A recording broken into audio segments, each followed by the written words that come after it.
North and South Korean relatives separated for decades by war and politics, brought together for very brief reunions.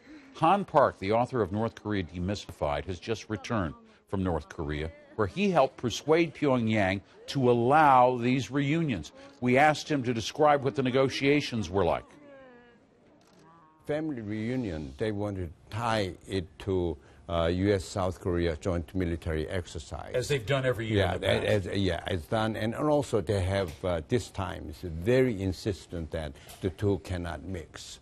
So I explained the background of joint military exercises, and it's not intended to provoke you or to antagonize you, but it's a part of the American system.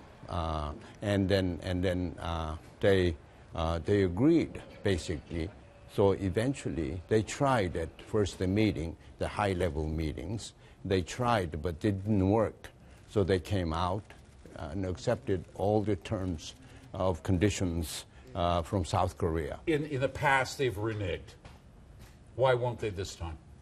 Well, this time the basic principle of the governance has changed, coming from Kim Jong-un himself, and that is he would like to make an improvement with South Korean relationship and with the United States. So once that is said, I don't think it will be revoked. Well, we also saw that South Korea and North Korea agreed not to turn down the temperature in their rhetoric, because there's always this heated rhetoric back and forth between the two sides. But then almost immediately along comes the United Nations report on human rights, a damning report accusing the North of systematic torture, beatings, killings, labor camps, all of these kinds of things. The South Koreans applauded it. The Americans applauded it.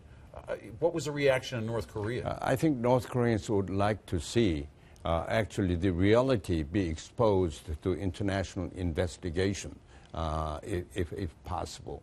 They think that the reports are exaggerated, mainly by those defectors from South Korea. Their recount of the human rights situation is not accurate. That's what they insist on, and I think. But they won't let anybody into those gulags. It will change. I think it will change. Those gulags may not be, but I think they will be willing to put everything on the table and discuss. They're more inclined to reveal their reality to the world than has ever been. So I'm encouraged by that. You know, very quick to jump to the defense of Pyongyang in the midst of that UN debate over human rights was China. This is what a spokeswoman for the foreign ministry had to say. Our stance on human rights is very clear.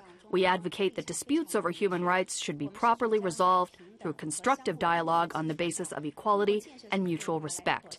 We believe that politicizing human rights issues is not conducive towards improving a country's human rights.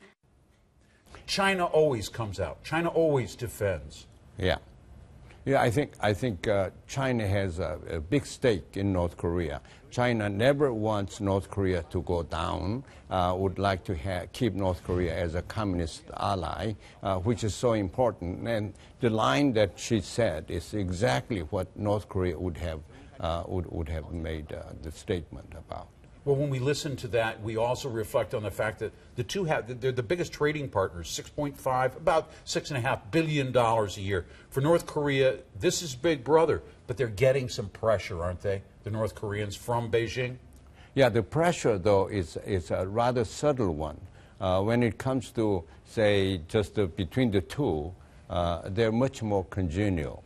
So I think the pressure has some limitations. It's not going to be to a point where North Korean system may collapse.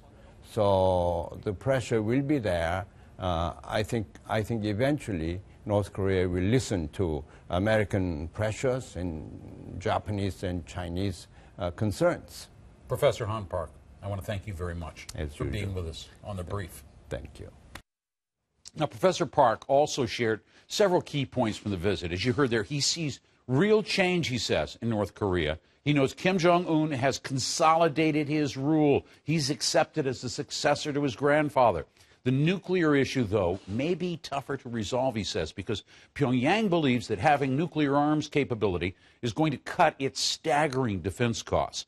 And that money, it thinks, could be better spent helping the deeply troubled economy. He also, as you noted there, says we may see the North opening up more to the outside world. Indeed, we'll see.